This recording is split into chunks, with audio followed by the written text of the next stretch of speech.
আজ 17ই আগস্ট 2026 বর্তমান সরকারের 180 দিন উপলক্ষে সরকার একটি ই বুক প্রকাশ করে এবং এটি মাননীয় প্রধানমন্ত্রীর কার্যালয় থেকে প্রকাশিত হয় এবং এই ই বুকে অনেকগুলা সরকারের অনেকগুলা সার্থকতা সরকার তুলে ধরেছেন এবং সেখানের যে 34 নম্বর পৃষ্ঠা, সেই 34 নম্বর পৃষ্ঠাতে নবম জাতীয় পে স্কেল দীর্ঘ প্রতীক্ষার অবসান নামে একটি শিরোনাম এসেছে এবং সেই শিরোনামের ভিতরে আগামীতে এই নবম পে স্কেলের গেজেট কেমন হতে পারে তার সকল চূড়ান্ত যে সুপারিশ সেগুলো তুলে ধরা হয়েছে।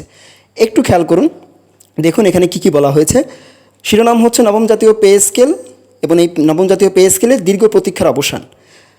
এর পাশাপাশি সেখানে যা যা তুলে ধরা হয়েছে তা হচ্ছে সরকারি চাকরিজীবীদের জন্য বড় সুখবর। তা হচ্ছে নাম্বার 1 পয়েন্ট হচ্ছে মূল বেতন বৃদ্ধি, অর্থাৎ প্রথম থেকে 20তম গ্রেডে সরকারি চাকরিজীবীদের মূল বেতন সর্বোচ্চ 100% পর্যন্ত বাড়ানোর সুপারিশ।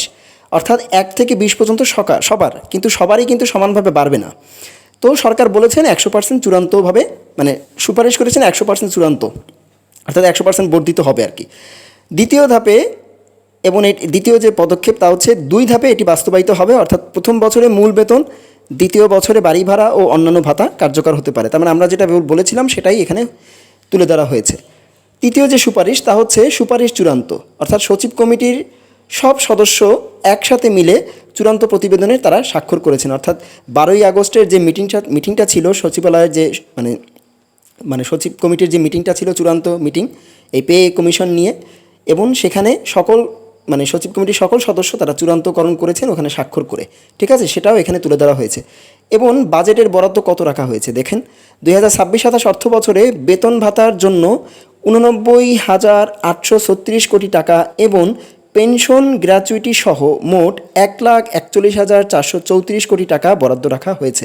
তার মানে এখানে সরকার আরও বলেছেন যে এই টাকা কিন্তু শুধুমাত্র যারা সরকারি চাকরিজীবী তাদের বেতন ভাতা না, বা যারা পেনশনভোগী তাদের বেতন ভাতা না, এখানে পিআরএল সহ আপনার যারা এমপিওভুক্ত আছেন তারাও এর আওতাভুক্ত হবেন। অর্থাৎ এই যে 1,41,434 কোটি টাকা যেটা বরাদ্দ রাখা হয়েছে এই 26-27 অর্থ বছরে, সেখানে যারা পেনশনভোগী আছেন তারাও এর ভিতরে অন্তর্ভুক্ত হবেন।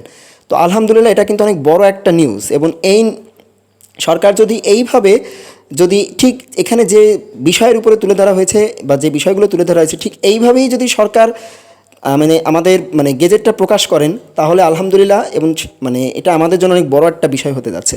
তো আমরা সবাই দোয়া করি যেন সরকার, যেহেতু এটা ইবুকে প্রকাশ করেছেন, এখন ভরসা পেতেই পারি আল্লাহর ইচ্ছায় যে এটা সামনেই গেজেট হতে পারে।